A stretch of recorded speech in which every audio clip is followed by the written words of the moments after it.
पता है हमारे स्टूडेंट लाइफ की सबसे बड़ी मिस्टेक क्या होती है, जिसकी वजह से हम अपने सपने को अधूरा छोड़ देते हैं और हम चाह कर भी अपने सपने को पूरा नहीं कर पाते हैं।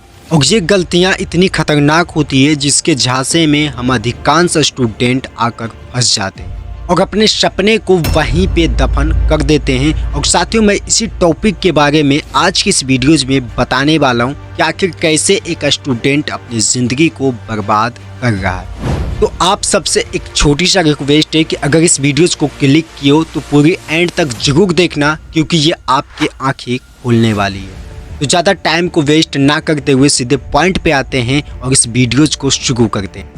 एक स्टूडेंट जिसका नाम वैभव था, वो बचपन से ये सपना देखता था कि वो एक अच्छे कॉम्पिटिटिव एग्जाम को क्रैक करके एक अच्छे खासे जॉब ले सको। वैभव पढ़ने लिखने में बहुत ही इंटेलिजेंट था और उसके पेरेंट्स का भी उस पर बहुत ही ज़्यादा सपोर्ट था। वैभव धीरे धीरे करके बड़ा हो जाता है और फिर उसके पापा का सपोर्ट मिलता है। वो अपने सपने को पूरा करने के लिए एक अच्छे खासे महंगे इंस्टीट्यूट कोचिंग में उसका दाखिला हो जाता है और फिर वैभव उस कोचिंग के अंदर जाता है। अपने तैयारी को पूरा करने के लिए सब कुछ अच्छा चल रहा होता है और तभी एक लड़की वैभव की ज़िंदगी में आ जाती है और उस लड़की का नाम वर्तिका थी। वर्तिका भी उसी कोचिंग के अंदर पढ़ती थी। वर्तिका भी पढ़ने लिखने में काफ़ी अच्छी थी। वर्तिका पढ़ने में तो अच्छी ही थी, बस वैभव से थोड़ी सी कमज़ोर थी। और फिर धीरे धीरे इन दोनों में आपस में दोस्ती होती है और फिर वर्तिका बार बार अपने डाउट को लेकर अपने डाउट को क्लियर करने के लिए वैभव के पास बार बार आती थी और फिर इसी तरह से उनकी दोस्ती बहुत ही गहरी हो जाती है। और फिर दोनों एक साथ बैठकर पढ़ते थे, दोनों अपने अपने डाउट को क्लियर करते थे। धीरे धीरे इन दोनों की रैंक बढ़ती गई और फिर एक दिन उसके लाइफ में एक ऐसा दिन आया कि वैभव वर्तिका से डिस्ट्रैक्ट होने लगा और उसका सपना था कॉम्पिटिटिव एग्जाम को क्लियर करना, वो भी अधूरे होते गए। लेकिन वैभव इतना ज़्यादा डिस्ट्रैक्ट हो गया था कि वो जब भी कहीं जाता था तो अपने मोबाइल फ़ोन को साथ में लेकर बैठता था। पढ़ने के लिए भी बैठता था तो मोबाइल फ़ोन को लेकर बैठता था कि उसकी मैसेज कब आए, उसका रिप्लाई कब दूँ, और उसके फ़ोन का इंतज़ार करने लगा। वो काफ़ी ज़्यादा उसकी वजह से डिस्ट्रैक्ट होने लगा।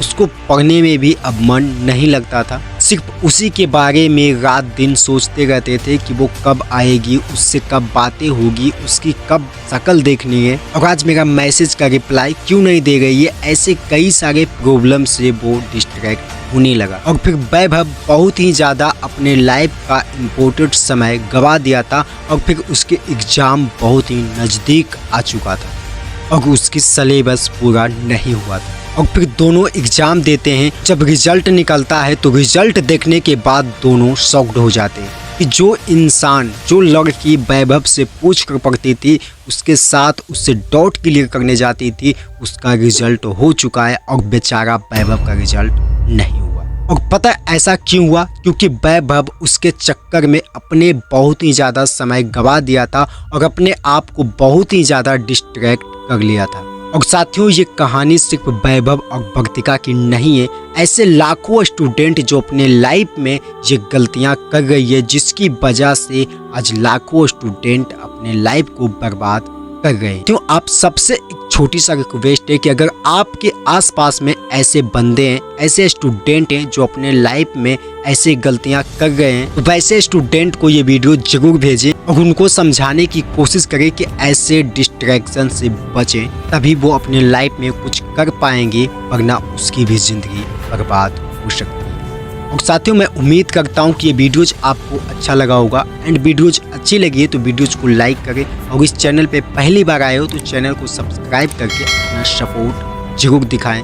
मैं फिर मिलूँगा आपसे नेक्स्ट वीडियो के साथ। तब तक के लिए जय हिंद, वंदे मातरम।